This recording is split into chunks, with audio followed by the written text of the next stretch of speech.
साल 2005 में Nithari police station में बच्चे और औरतों के किडनैप होने की बहुत सारी रिपोर्ट्स आई, पर पुलिस ने इन केसेस को यह कहकर ठुकरा दिया कि माँ बाप अपने बच्चों की एज गलत लिखवा रहे हैं।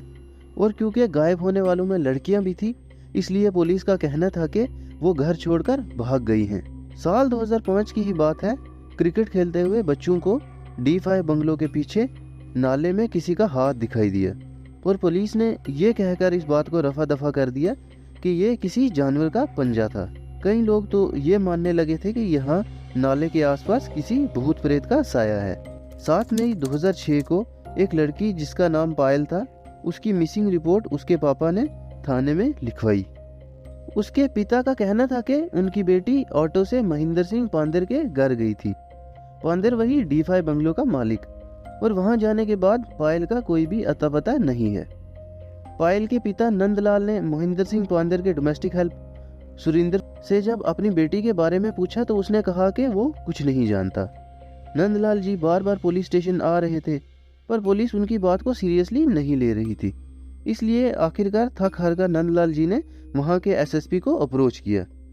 फिर उनके केस में थोड़ी प्रोग्रेस आई और पायल के फ़ोन को ट्रेस किया गया, तो पता लगा कि उसकी लास्ट लोकेशन वहीं महेंद्र सिंह पांदेर के घर पर ही थी। फिर पायल के कॉल रिकॉर्ड्स खंगाले गए, तो पुलिस को पता लगा कि लास्ट नाइट सुरिंदर कोहली ने पायल के साथ कांटेक्ट किया था। अब सुरिंदर कोहली को कस्टडी में ले लिया गया, पर पांदेर ने कोहली की बेल करवा दी क्योंकि कॉल रिकॉर्ड्स के अलावा कोहली के खिलाफ कोई भी ठोस सबूत नहीं था। अब नंदलाल जी ने कोर्ट को अप्रोच किया और 29 दिसंबर 2006 को निठारी गांव के ऐसे खौफनाक मंजर दुनिया के सामने आए जिन्होंने प्रशासन से लेकर पब्लिक तक सबको झंझोड़ कर रख दिया। D5 बंगलों के पीछे नाले में बहते पॉलीथीन बैग्स में रैप्ड इंसानों के बहुत सारे स्केलेटन्स मिले, और ये एक दो नहीं बल्कि 16 स्केलेटन्स थे। उस दिन सुरिंदर कोहली ही घर पर था। महेंद्र सिंह पांदेर उस दिन अपनी फैमिली से मिलने चंडीगढ़ गया था। पुलिस ने दोनों को हिरासत में ले लिया, पर जैसे ही ये खबर न्यूज़ में फैली तो पूरे देश में इंसाफ की मांग होने लगी। प्रशासन पर पब्लिक का बहुत ही ज़्यादा दबाव होने लगा और आखिरकार 10 जनवरी 2007 को ये केस CBI को सौंप दिया गया। 60 दिन तक दोनों CBI की कस्टडी में रहे, पर कोई भी ठोस सबूत नहीं मिल रहा था। फिर कुछ खबरें आई कि पांदेर कॉल गर्ल्स को भी घर पर बुलाया करता था, पर 27 फरवरी 2007 को इस केस में मानो एक ट्विस्ट सा आ गया, जब कोहली ने अपना गुनाह खुद ही कबूल कर लिया। कोहली ने बताया कि उसने 9 फीमेल चिल्ड्रन, 5 एडल्ट फीमेल्स और 2 मेल्स की हत्या की है।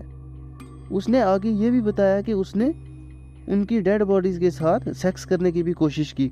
फिर वो उन्हें बाथरूम में ले जाकर काटता, उनका मांस खाता और जो कुछ बच जाता उसे प्लास्टिक में रैप करके पीछे नाले में फेंक देता। फिर आगे चल के ये भी पता लगा कि पांदेर चौकी इंचार्ज को रिश्वत भी खिलाता था। फिर CBI के स्पेशल कोर्ट ने 2 मेंबर्स टीम को नोएडा भेजा और वहाँ के SSP, ASP और 3 चौकी इंचार्ज को सस्पेंड किया। CBI को यहाँ ऑर्गन ट्रेडिंग के भी कुछ लिंक्स मिले, पर कोई भी ठोस प्रूफ नहीं मिला। इस दौरान कोहली को जब भी कोर्ट में पेश किया जाता तो वो कोई भी वकील हायर नहीं करता था, बल्कि वो अपना केस खुद ही लड़ता था।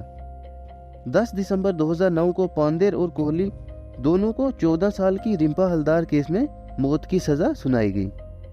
आगे चल के कोहली की सज़ा तो कोर्ट ने कंटिन्यू की, पर उसके मालिक पांदेर को कोर्ट ने बेकसूर डिक्लेयर किया और कुछ वक्त बाद कोहली की मौत की सज़ा को भी उम्र कैद में बदल दिया।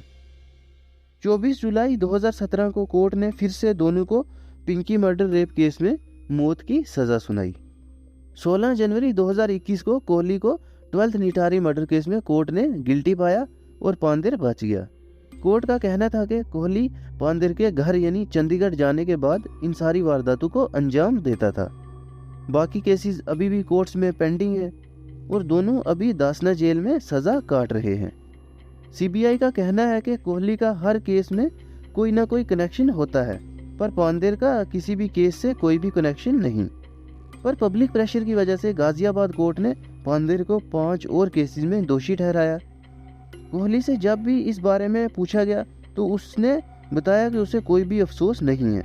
जो पुलिस वाले भी उसके साथ रहते थे, उनका भी यही कहना था कि कोहली को देखकर लगता नहीं कि वो ऐसे मर्डर्स कर सकता है। वो तो हमेशा हंसता रहता है। इससे तो ये भी लगता है कि वो शायद एक साइकोपैथ हो।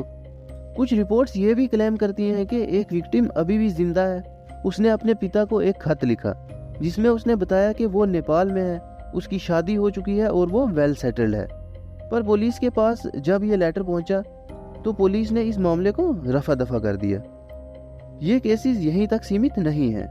साल 2005 और 6 में निठारी और इसके आसपास के गांव में लगभग 50 से ज़्यादा बच्चे गायब होने की रिपोर्ट्स हैं और इनमें से सिर्फ 16 बच्चों की ही बॉडीज मिली।